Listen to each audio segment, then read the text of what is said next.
On the quarterdeck of the Vanguard, a slim, slender man in his late 30s, pale and sandy-haired, bowed his head in silent prayer.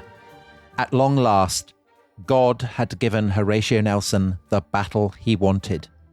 Now, on every ship in the fleet, the drums were pounding, and every face was glowing with eagerness, excitement, and just a hint of nerves. On his flagship, Nelson turned to face the east. The light was fading, but for the first time in months, he felt happy. All his life he had been preparing for this moment. Now was his chance to join the heroes of history. He did not intend to waste it. So, ladies and gentlemen, Forrester, O'Brien, Sandbrook, modern masters of prose who have brought the age of Nelson to life. And that, of course, was from Nelson, Hero of the Seas, by our very own Dominic Sandbrook, describing the scene on the evening of the 1st of August, 1798, as the British fleet sails towards the Battle of the Nile. Dominic, unbelievable drama. It is an incredibly melodramatic scene, Tom. The sun setting over the coast of Egypt. The Nile. And the Nile, yeah, this place of legend, this place of classical history, which is the classical history that has fascinated so many people in the late 18th century. And now on the greatest stage of all, Horatio Nelson is meeting his moment of destiny. So listeners who've stuck with us from the beginning of this series will remember that Nelson had been sent into the Mediterranean with a squadron of 14 ships of the line to search for Napoleon Bonaparte and the armament, this enormous fleet and expeditionary force that has been sailing south. The British didn't know where it was going. They missed the French by an hour and a day. The French landed in Alexandria. They seized control of Egypt. Napoleon marched into Cairo as the master of the sands. Really? And then Nelson arrived in Alexandria on the morning of the 1st of August. He saw the tricolor flags flying over the city founded by Alexander, the city of the Ptolemies. Nelson sends a couple of ships east to see if by any chance the French fleet are still there. And the lookouts spot the fleet in Aboukir Bay. The midshipman George Eliot, 16 years old, up there on the yards, sees the masts, and the hunt is over. They have found them. And the signal reaches the rest of the fleet at 2:45 in the afternoon. Signal from the Zealous, 16 sail of the line at anchor bearing east by south. And for Nelson's captains, who have been despondent that they missed the French, it is a moment of almost transcendent excitement that they have at last found them. And it is what Nelson has been looking for, isn't it? A chance to launch not just a battle, but a battle potentially of annihilation. And to give the French commanders their due, they knew that if they were found by Nelson, this is what he would try and do. And so they had strongly argued that the fleet withdraw up to Greece, and Napoleon had overruled them. So it is Napoleon himself who has given Nelson and the British fleet their great chance. Yeah, Napoleon's hubris, frankly, Tom. It's a theme that runs right through Napoleon's career. Obviously, most people regard Napoleon as one of the most brilliant commanders in history, but he is often reckless and heedless of danger, I think is fair to say.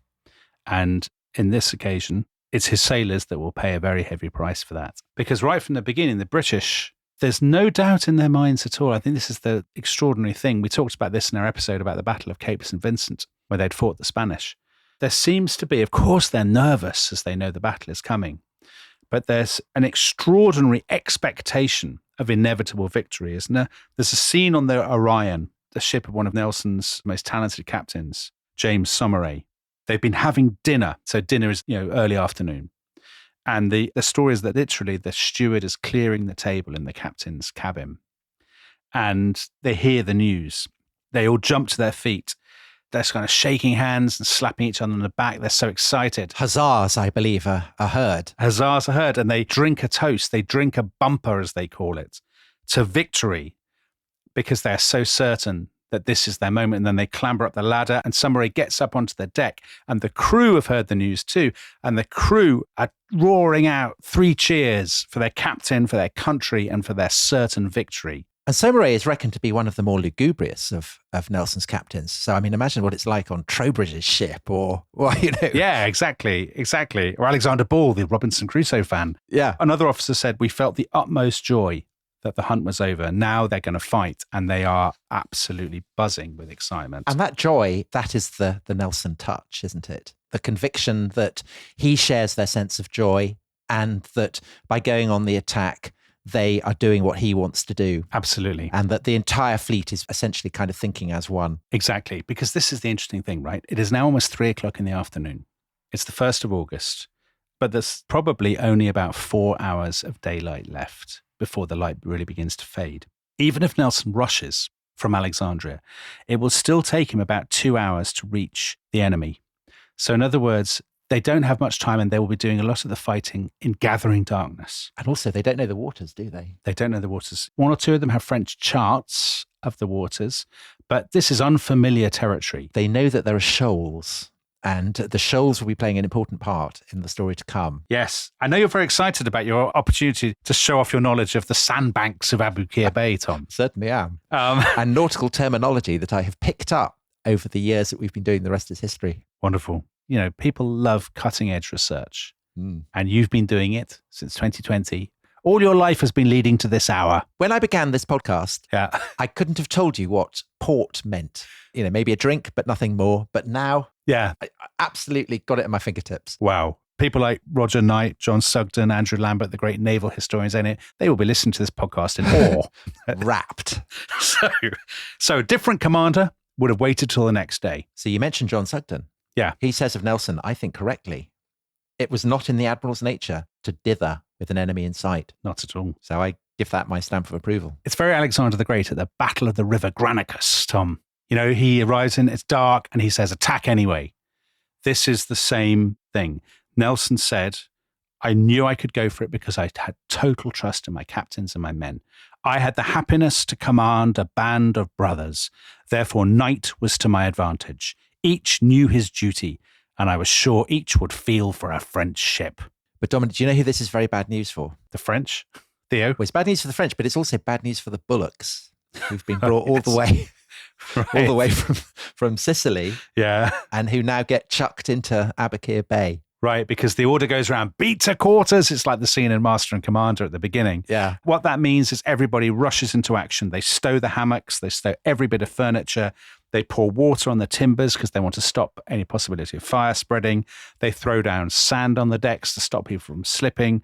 Again, if you've seen Master and Commander, you'll know the scene there. The surgeons are laying out their saws. The carpenters get their tools. Yeah, and of course, warming up their tools, because this is something that Nelson's commanded, because he remembers what it's like to have cold steel sliced through bone. Exactly. And on the gun decks, which are the most important bit, of course, of the ship, people are getting everything ready, preparing the cannons, getting their balls, getting their powder, everything ready. And meanwhile, you know, slowly but surely, they are moving east towards the anchored French fleet. So let's turn now to the French. The French have 13 ships of the line.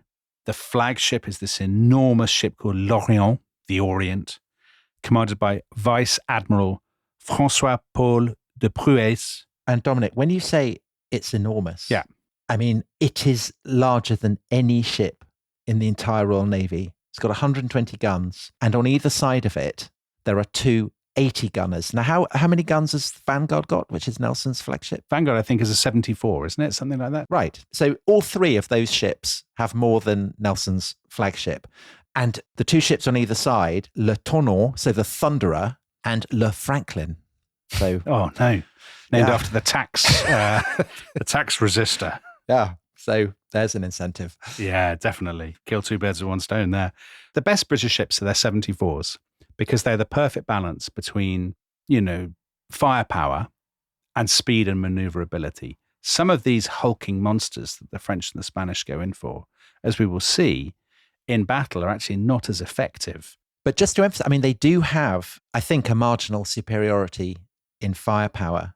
So there is, I think, again, this is from John Sugden, the 17 ships. So there are, as well as the 13 ships of the line, there are 4 frigates which are stationed behind them in the line.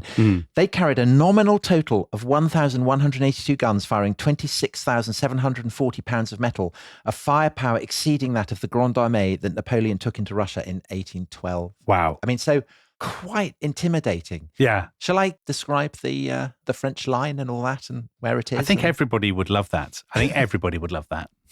So you talked about Briez, Yeah. who's in command, and he is of aristocratic background, but he's an enthusiast for the revolution. And even though obviously he's come under suspicion, he's too good for them to let go. And so he's in command. And there is another man of noble descent who, like Briez, was a sympathizer with the revolution and had renounced his kind of nobility.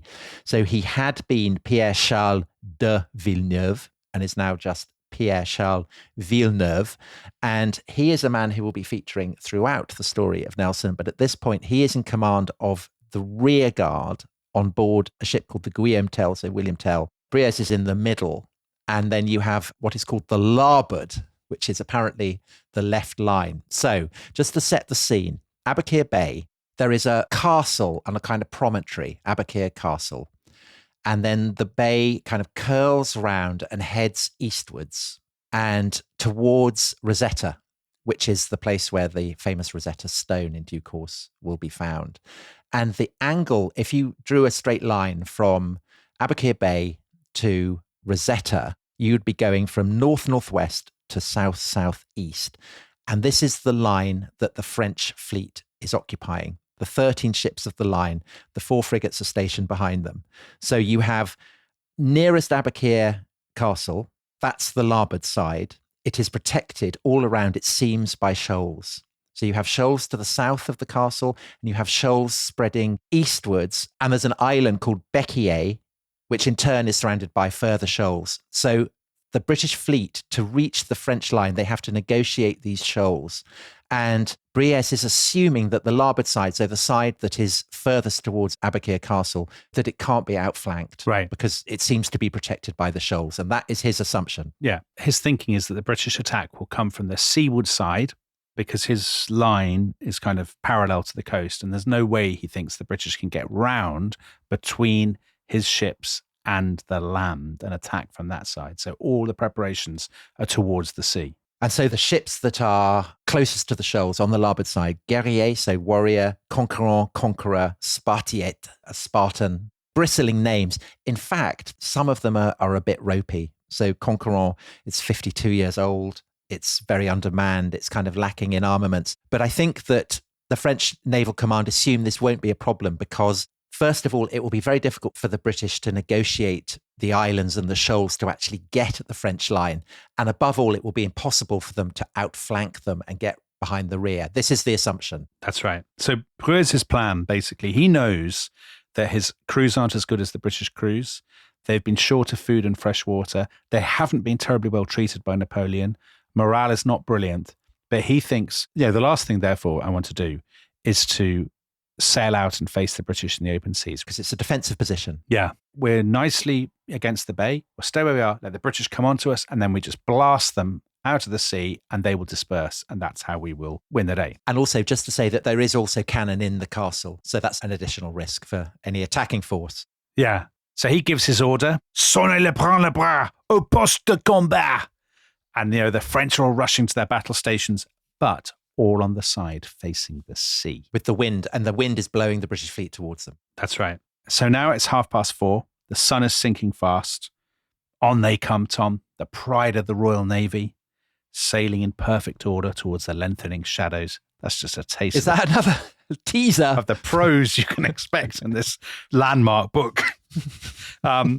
Nelson flies his favorite signal, prepare for battle.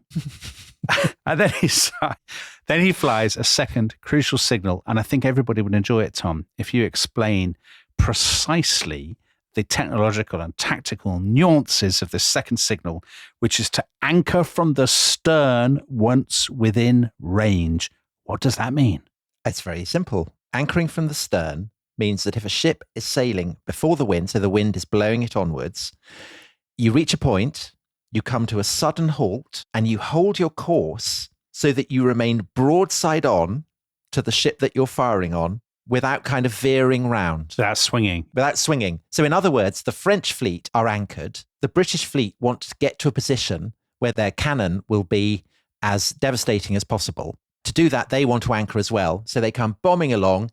And essentially, it's like a kind of sudden break. Yes, like an emergency stop or something. Yeah. It's like an emergency stop, but you're not kind of swinging around with the shock of it. Yeah. And this is a technique that Nelson himself has developed. Yes, and he's developed the signal for it himself because it's never been done before. And the thing is, it sounds like, well, why is that so complicated? Just stop in front of the enemy and shoot at them. But actually, to anchor by the stern means basically you come on, and at a given moment, the sailors have to furl the sails to slow the ship.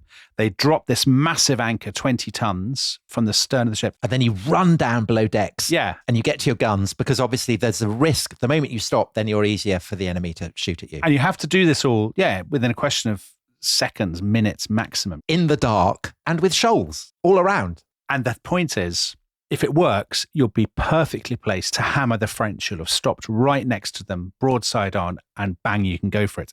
If it doesn't work, you are totally vulnerable and the French will be able to blast you out of the sea. Or you might run into, an island or a shoal or a sandbank or whatever. Exactly. And Nelson knows that nobody else in the world can do this, that there is only one fleet that is so well trained, so disciplined, so well provided for, so well prepared. And that's the Royal Navy. Nobody else could dream of doing such a maneuver under such intense pressure. So on they go. That is the instruction. At about 10 to 5, one more signal. He says, concentrate your fire on the enemy front and center. When we've dealt with them, we move on to the enemy rear, which is under Villeneuve, as you said. Also, Dominic, just to say that the wind that is blowing the British towards the French also mean that it'll be quite difficult for Villeneuve to come up to the centre should they need support. That's right. So now they're approaching the shoals and sandbanks at the entrance to the bay. And once they're past them, they can turn to engage the French. The sun is now beginning to set. You imagine the scene, captured in so many paintings actually afterwards, this blood red glow across the shore of Egypt. And it does have a really, when I was writing about this in the book, you're blown away by the epic feel of it, because this is the kind of territory for which Rome and Carthage fought. Yeah. Well, literally in the waters underneath the battle, there are statues and columns from Ptolemaic temples and buildings. Just kind of littering the bay. And of course, both Nelson and Napoleon see themselves as actors in a drama to rival the greatest stories of the classical world, don't they? So it's the most appropriate setting. It's unbelievable. And, this is going to be the greatest naval battle of the 18th century in terms of scale and in terms of the drama of the tactics. Absolutely it is. So 5:30, Nelson sends another signal. Form the line as most convenient into the line of battle. The first ship to go around the sandbanks is Thomas Foley's ship, Goliath. And so when you say the sandbanks, these are the sandbanks and the shoals that are extended out from the island of Bequier that has to be negotiated so that they round that and then they can sail directly towards the French line. Exactly. So Foley's leading the way with Samuel Hood, no relation. Well, he is a relation, but he's not the same as the Samuel Hood from a couple of episodes ago in the Zealous close behind. Now, Foley has a map of the shoals published in 1764, a map published in Paris by a Frenchman. The irony. And as he goes round the sandbanks into the water, he realizes this thing about Prues's line, that the French have left a gap between themselves and the shore. So the larboard side. The larboard side, exactly. So this line that Prues had thought was impregnable couldn't be outflanked, can be outflanked, but only if you have an absolute mastery of seamanship. So what you'll need to do is glide between the French and the shore. That would allow you to open fire from the shore side onto the French, where the French crews have not bothered to prepare their guns. Because it hasn't crossed their minds that the British could outflank them and therefore kind of crush them between two walls of fire. Exactly. So what Foley does in the Goliath, he goes around the leading French ship, he's raking it as he goes, and then he does exactly as Nelson planned. At the given moment, they furl the sails, the sailors drop this massive 20-ton anchor, and then they sprint downstairs to their gun decks, to their cannons, and open fire. Pouring fire, all this metal, the cannonballs, the metal, the shrapnel, whatever, into the sides of the first French ship. And just to say also about the French ships, the French aim at the masts, the British don't, they aim at the decks. But having said that, it takes 6 minutes for the Guerrier's foremast to come down. And this is the first concrete sign for all the British ships that are following that this tactic is working. There's great cheer along the line of the fleet. And it's evident that Nelson's plan essentially full steam ahead. Yes, because as Foley anchors, other British ships are continuing past him. So each ship will take the next position further on in line next to the French ship. And actually, the only British ship that doesn't make it round the shoals that stretch westward of this island of Bequier, so getting into the open sea that would enable him to attack the French, is Trowbridge's Culloden. Yeah. So the kind of the great firebrand of Nelson's captains, he's the only one who can't get to grips with them. But I think you could argue in his defense, somebody was always going to do that. And he is able to then signal to the two ships behind, watch out. Yeah. I mean, somebody had to do that at some point, I guess. So Nelson does not blame him, as we will see in due course, for this at all. Yeah. So 5 ships have done that flanking movement that we were talking about, Tom, going on the side nearest the shore. And meanwhile, Nelson's vanguard leads the attack from the other side, the seaward side. So what that means is the French are now trapped. They're sandwiched between 2 lines of British ships, taking damage from both sides. And if we just take a minute to imagine the scene, what an unbelievable kind of canvas this is.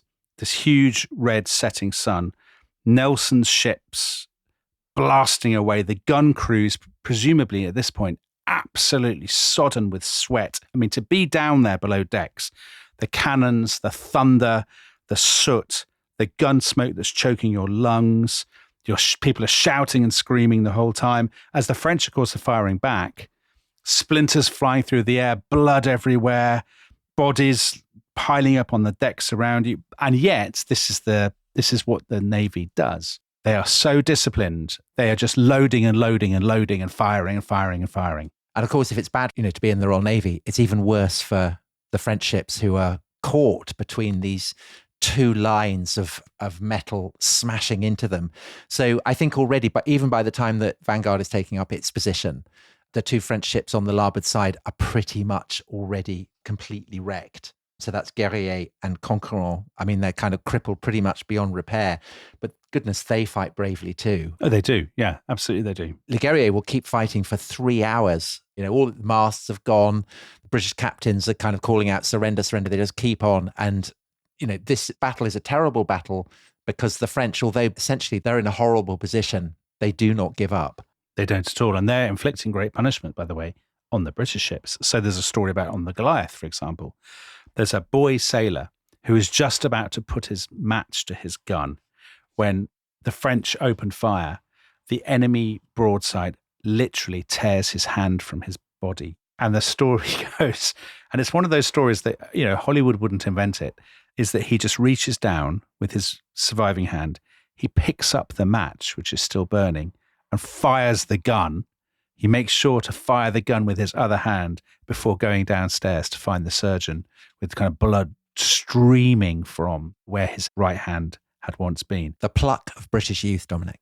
Absolutely it is, Tom. And I would hope that reading this book, British youngsters will feel inspired to behave similarly under pressure. Sure it will. So meanwhile, Nelson's vanguard is also taking horrific punishment. French fire rips through the rigging. There is shrapnel and splinters everywhere. The timbers are soaked with blood. And then Nelson is hit. At 8:30, a jagged piece of iron among the hail of splinters and shrapnel comes spinning through the air so fast that there is no time to duck, and it smacks into Nelson's head. And he is down, blood pouring from a gash in his head. And like a character in an opera, he shouts, "I am killed! Remember me to my wife!" Yeah. And the men rush to his side. They carry him down to the cockpit. The surgeon wipes away the blood. It's actually just a surface wound. It's an extremely gory surface wound because the shrapnel has sliced open his head for 3 inches. But it's effectively a flesh wound as long as it's not infected. He shouldn't have any trouble. And it's not like he's lost his arm, is it? He hasn't lost his arm or indeed another eye. And it's nothing compared with the shattered bones and severed limbs of his comrades. And he will soon be back on deck for the end game. And we will be back after a commercial break to look at that end game. This episode is brought to you by Rocket Money. Tom, we often talk about how to organise our finances. I'm very conscious that I'm paying for a lot of mad subscriptions. And there's one thing that we've talked about often on this show. It's the thing that we probably hate more than any other, and it's a hidden fee. I would love to get my finances under control. There are all these things piling up on our bank statements, and I think I need to fix this problem. I need to sort this out and to stop this. I mean, my finances are so chaotic that I need this app. So I'll tell you what it is. It's called Rocket Money. It's a personal finance app that helps find and cancel your unwanted subscriptions. It monitors your spending and it helps to lower your bills so that you can grow your savings. With Rocket Money, you can track all of your subscriptions and you can easily cancel within the app with just a few taps, saving you time, avoiding charges. And you can also set budgets and goals and get personalized insights and regular reports to track how you're doing. They will even send you real-time alerts for large transactions, upcoming bills, refunds, and even low balances. So let Rocket Money help you reach your financial goals faster. Join at rocketmoney.com/ishistory. That's rocketmoney.com/ishistory. rocketmoney.com/ishistory.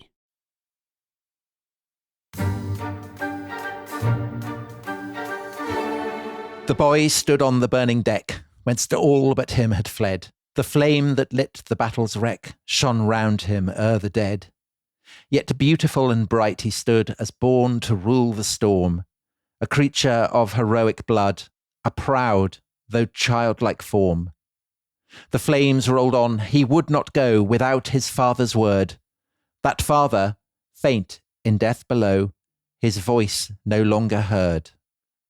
So that was Casabianca by Felicia Dorothea Hemans, published in 1826. She was by far the most distinguished female poet of the day. In fact, I should have done it in a Scouse accent, in a Liverpool accent, because that's where she came from. Right. And then she went and lived in Wales. And I mean, that is one of the kind of classic Victorian poetic illustrations of pluck and heroism of the kind that the Victorians so adored. But French pluck. But French pluck, yes. So this is the story of the 12-year-old son of the captain on the French flagship Orient, Luc Julien Joseph Casabianca. So he's captaining the ship on which Briez, the commander of the French fleet, is also using as his flagship. And the context for this is that the ship is burning.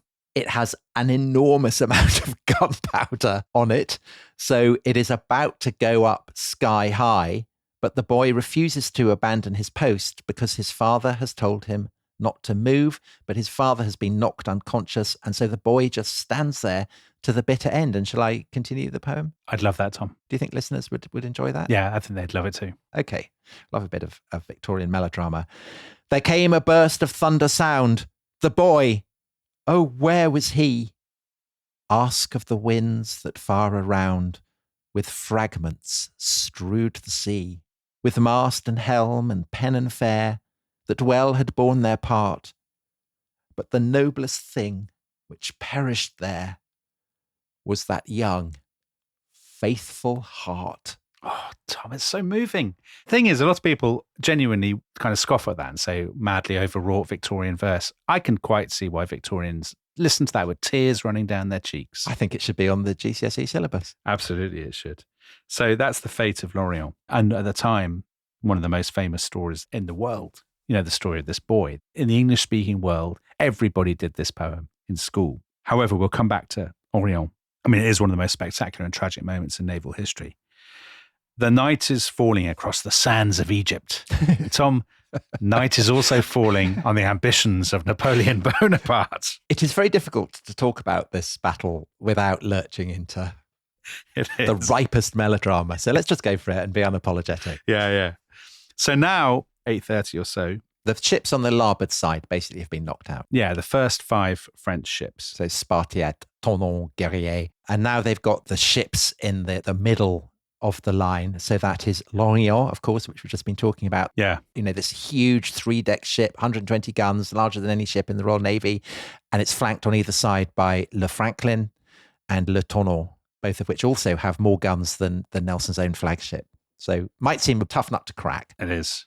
But Nelson's band of brothers are up for it. So the first to emerge through the smoke and the chaos is Bellerophon, captained by Henry d'Este Derby. And this Anchors at the stern just as planned, all guns blazing beside the French flagship. It is dwarfed by L'Orient, but for half an hour or so, Derby is just firing and firing and firing. And he's taking horrendous punishment himself. Bellerophon suffers more casualties than any other British ship in the Battle of the Nile. Almost 200 men dead or injured. Yeah. The sails slashed to ribbons, the mast cut down. Derby himself is knocked senseless with a head wound. But then, after half an hour, 2 more British ships. See, as each British ship kind of cleans up a French ship, they can then move on to the next. So the Alexandra and the Swiftsure also close in on L'Orient. By about 9 o'clock, L'Orient is in terrible trouble. So the deck is covered with splinters of wood and basically bits of French sailors. Now, among them is the Admiral, Prues himself. He has stood there the whole time under the most punishing, withering fire.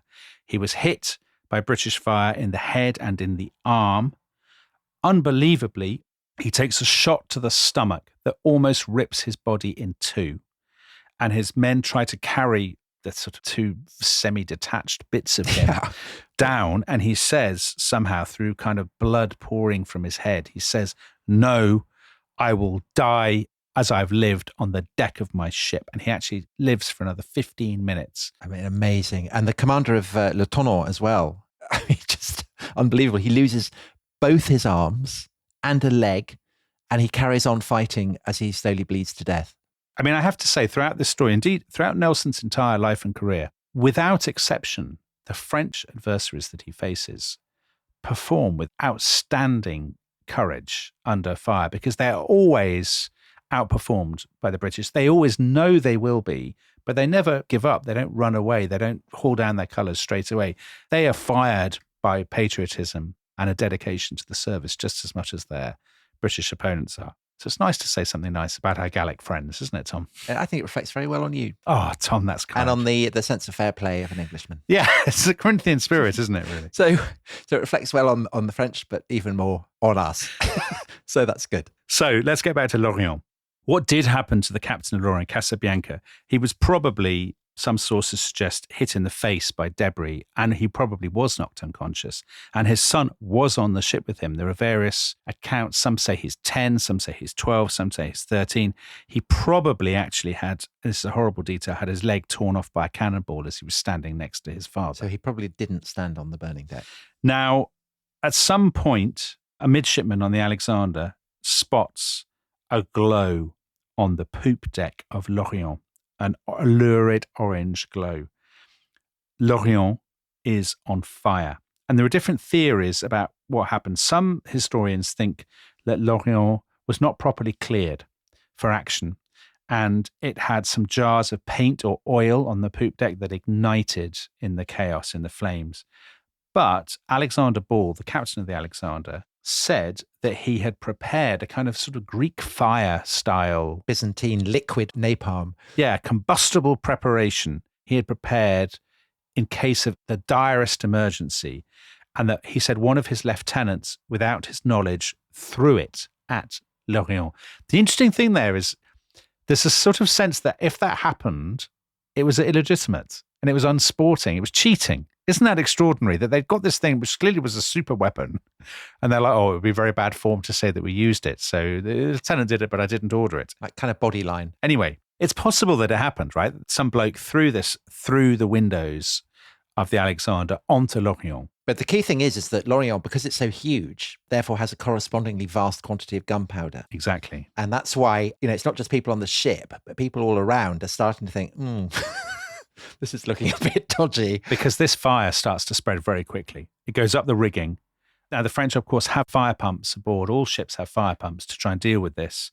But the fire pumps have been smashed to pieces by British shot.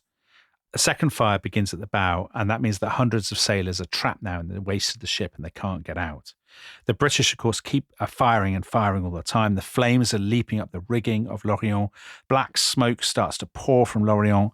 And at this point, some of the sailors start trying to jump. They're kind of on fire or they're screaming or whatever. Now, Nelson has been brought specifically back up, even though he's got blood pouring from his head. He's got a kind of bandage on to see this. And he can see at once, as everybody can, that the French flagship, this enormous kind of leviathan of the waters, is doomed. that the fire is now raging unchecked, and it will eventually, as you've said, Tom, it will reach the magazine and ignite this enormous amount of gunpowder that the Orient is carrying. And so at about this point, when it's clear that the fire can't be stopped, the British and French captains on all sides are kind of rushing to cut their own anchor cables. Yeah, because they don't want to be caught in the blast. They need to be carried away, because when the fire reaches the magazine, there will be an explosion, the like of which they have never seen before. And Nelson, to his great credit, I think, Tom, says to his lieutenants, prepare to pick up survivors. You know, this is what we do. I mean, this is, again, it's a sort of odd thing about fighting at sea, that there is this code, isn't there, of kind of nobility, I guess. Well, there's so much against you, isn't there? You've got the enemy and you've got the sea. Yeah, exactly. So at about 9:30, hundreds of men are trying to jump from Lorient. But actually, of course, a lot of these sailors cannot swim. I mean, this is a theme of the Master and Commander series, isn't it? The Patrick O'Brian books. Plus, it's very dark and, you know, there's kind of bodies everywhere and bits of... Of course. Yeah, just terrifying. And then, according to one account at least, it's at 9:37 that the fire reaches the magazine of Lorient. And that is the most unbelievable explosion. It's as though the entire French flagship just suddenly turns into this gigantic fireball, and the searing kind of white heat of the explosion is felt by everybody across the bay. Just boom, this kind of burst. And it's heard for kind of miles around and seen for miles around. This great kind of wall of fire spurting up into the sky. Yeah. People in Alexandria hear it deep into the desert. I mean, astonishing. If a Hollywood filmmaker is listening, there are the most amazing descriptions. The whole thing is lit up suddenly. It is like it's midday because of the heat and light of this explosion.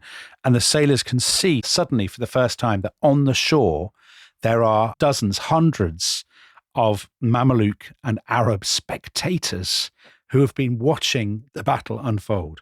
Captain Miller of Theseus, he said, a most grand and awful spectacle, such as formerly would have drawn tears down the victor's cheeks. But, he says, pity was stifled as it rose by the remembrance of the numerous and horrid atrocities that their unprincipled and bloodthirsty nation had been and were committing.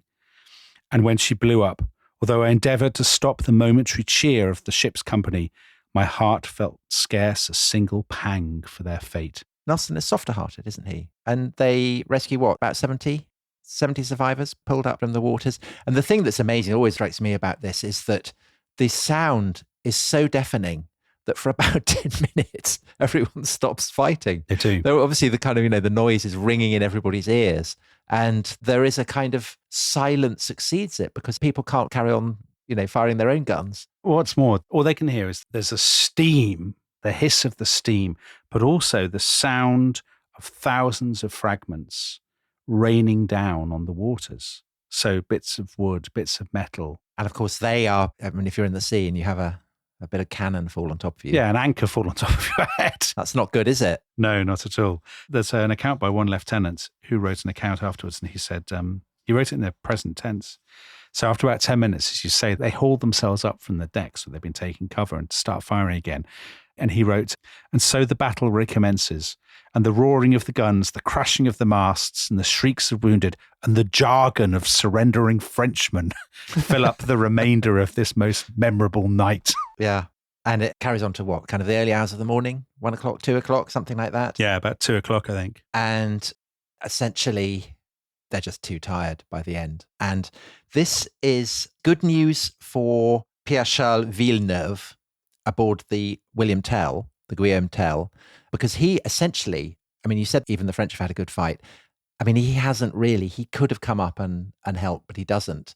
And I think he's kind of torn between thinking, should I pile in? But I'll probably, you know, our ships will get sunk as well. Should I try and escape with what I can get from the ruin? And so ultimately he decides that that's what he'll do. And so his own ship, the Guillaume Tell, and the Généraux, which is another one, they get away. But all the others, they're either sunk or captured. And it is exactly the Battle of Annihilation that Nelson had wanted. Nelson hasn't lost a single ship, and it's an astonishing victory. So 11 ships of the line, 2 frigates, a brig, either captured or destroyed. And only Villeneuve really lives to fight another day. And of course, he will live to fight another day, because he will be the commander who is defeated at the Battle of Trafalgar. And this is so important because from this moment onwards, the gossip in Paris is that Villeneuve was frightened and he ran away. And he, instead of standing and fighting, he fled. Now, Villeneuve was very upset by this. His argument was, I got away and everybody else was destroyed or captured. I didn't behave dishonorably. I did the right thing. But this will play a part in the Battle of Trafalgar and in his decision. Because he doesn't want to retreat again, does he? Exactly. So Nelson lost about just over 200 men. The French lost somewhere between 2,000 and 4,000. And as you said, Tom, this is the most cataclysmic defeat for the French Navy. The most obvious effect is on Napoleon Bonaparte. He was in Cairo at his headquarters, which was in a kind of converted, Ottoman townhouse. One thing I was wondering, I don't know whether you come across this, I can't remember reading it, is whether by this point, Napoleon has a sense that Nelson is an adversary to fear, to respect. Because he ends up having kind of bust of Nelson, doesn't he, on his mantelpiece. Yes, he does. Presumably this is the moment where he really thinks, actually, here is a worthy adversary. I think so, yes. Would he have even known of Nelson's heroism at the Battle of Cape St. Vincent? He might have heard of it, but he probably wouldn't have. Probably he doesn't, actually. Because the news comes to him, and it is said that he basically takes the note and puts it aside. But the next morning, he's talking to his lieutenants, Napoleon this is, and he says to them, "It seems you like this country. Well, that's lucky, because now we don't have any fleet to take us back to Europe." And actually, the remarkable thing is he stays for another year in the Middle East. He delays the inevitable by launching his disastrous Gaza campaign, which basically sees the French army causing utter carnage in Gaza and then wandering hither and thither across the desert, stricken by plague and behaving very badly. Basically, Napoleon, this is the first time that he does what will be a feature of his career. He scuttles back to France, abandoning his army, and he leaves them in the desert. So 40,000 men who went to Egypt with Napoleon, 15,000 were killed or very seriously wounded, and the rest all ended up as British prisoners. So the whole campaign, which is, as you said, an extraordinary landmark in human history, is nevertheless an utter disaster. And from the British point of view, brilliant, because India is now secured as well. Exactly. But beyond that, the Battle of the Nile, naval historians have often said this is a real turning point in world history.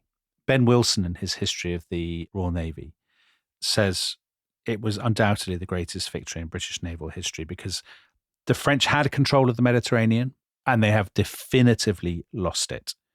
Napoleon's army is trapped. It has broken the image of Napoleon's invincibility, and it has permanently shattered the confidence of France's navy. There was a French academic study in 1998, and they wrote about the Battle of the Nile. The Battle of the Nile is a battle of which French historians never speak. So this presumably is why Theo had never heard of it. Theo never heard of it. Oh, come on, Theo, that's poor. But I think more than that. So obviously it deals a devastating blow to the confidence of the French Navy. But of course, it also boosts the confidence of those European powers who had withdrawn from the fight against France and who now kind of think maybe France isn't invincible after all. Exactly. And of course, that is the great geopolitical goal for Britain, isn't it? It's not just to save India and to reestablish British naval control over the Mediterranean, but to try and get the land-based allies that it needs, because it's not enough for Britain to avoid defeat. It needs actually victory against France, and that means that they need allies with armies. Exactly. Britain needs to keep winning victories at sea to get the Austrians and the Prussians back into the war to prosecute the defeat of the French on land. And of course, that will take a very long time, but in the long run, the British strategy does work. So Nelson holds a service of thanksgiving aboard the Vanguard, and as a good vicar's son, he says, "This is God's victory. The hand of God was visibly pressed on the French. It was not in the power of man to gain such a victory." So an Achilles, but a Christian Achilles. Yes, but his officers are in no doubt.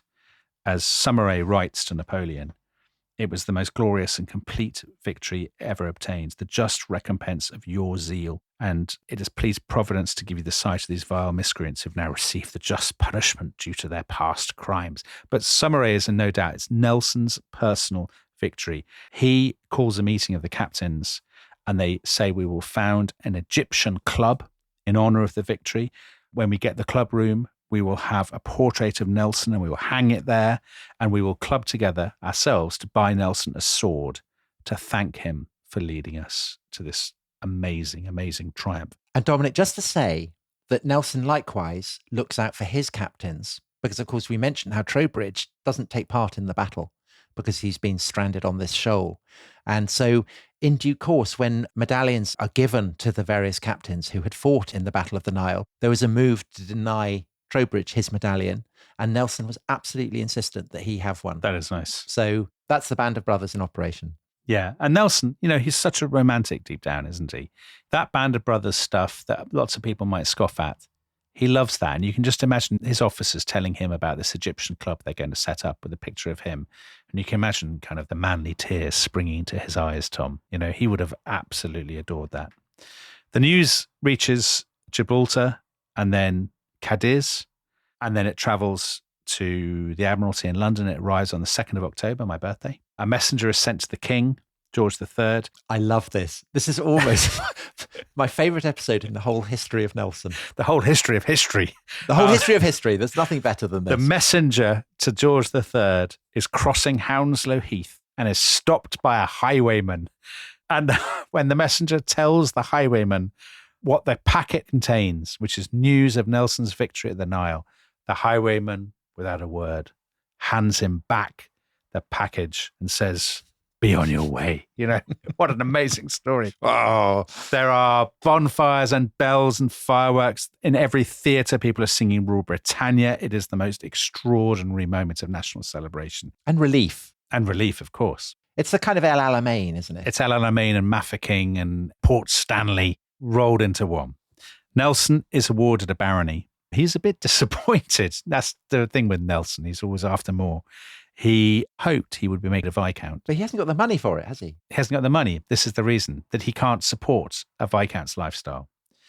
However, he's not going to go home just yet. He now divides his fleet into 3. So one group will remain at Alexandria to blockade the French.